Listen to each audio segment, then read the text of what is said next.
This Gengar VMAX card is absolutely on a tear. It's been climbing in value just almost seemingly overnight. Now it's eclipsed the $700 mark. It's reaching dangerous territories, scary territories, and honestly, maybe not buy territories. I've always liked this card. I've always really enjoyed it. I actually pulled it in Japanese back in 2021. And it's just a phenomenal artwork. Like, it's undoubtedly one of the best arts in all of Sword and Shield. But at $700, it's just PSA 10 wise, there's 6,000 or almost 6,000 of these cards. That is just mind-blowing.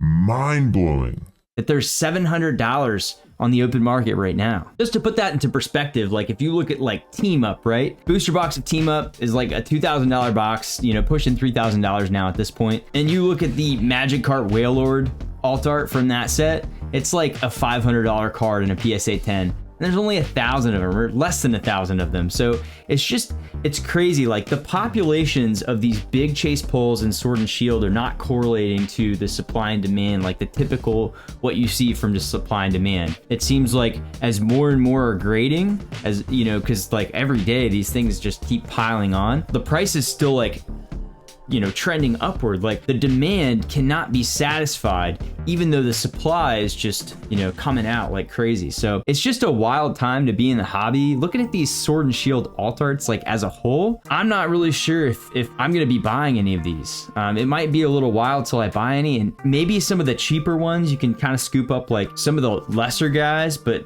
the big ones, man, they're just so expensive. I have to imagine that in the future at some point there will exist a time when Pokemon won't be so popular and collecting Pokemon cards might not be as big of a thing. Maybe there's people who want to get married, they want to go on vacation, you know, and they can sell their Gengar VMAX and afford to take their wife on a vacation, or you know, have a child or something like that, right? Something that costs money. Like, they're gonna go into their Pokemon binder and they're gonna grab that Gengar VMAX and they're gonna sell that sucker. Like, what happens if everybody does it at the same time? Like, the market's gonna absolutely tank, and it's just an insanely risky position to go into a card. There's 6,000 of them. I don't know, it's wild. And like, I don't want to talk about like the investability of these cards. I'm not really like interested in that, but what I do care about is when cards go up in value, it's nice to be able to sell them and then put that into like other stuff that you want, so you can kind of grow your collection over time. And I think that stuff is super important. So if you go into a card like this, it's gonna ring you up like $700, $800. Try and sell that in the future. Like, what are the odds that that card in like 2 to 3 years is more valuable than that? I don't know. It's just a huge spike.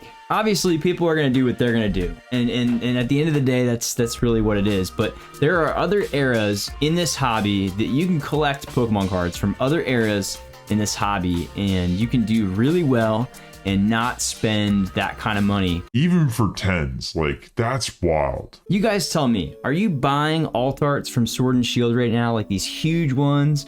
Or are you kind of like waiting and seeing? Like, what are you guys doing with this? Because I don't know, this is just kind of crazy. It's getting kind of crazy. I mean, if you absolutely have to have the card in your collection and you can afford to go out and buy one and not really care if it goes up or down, or like literally splits in half over the next year, this is the question I have. I'd love to hear from you guys. Are you buying this card? Are you not buying this card? For me, I wouldn't be selling this card if I had one in my collection, but it would be tempting. To be honest, it would be tempting. I love the card, so I'd love to have one in my collection, but I can't afford or can't foresee like buying one at that price. Is just wild. And honestly, I don't know, it could go up forever. At some point when the demand cools down, does the supply, the great number of cards that are out there, does it bring the price down? I don't know. You guys let me know what you guys think, and we'll see you on the next one. Peace.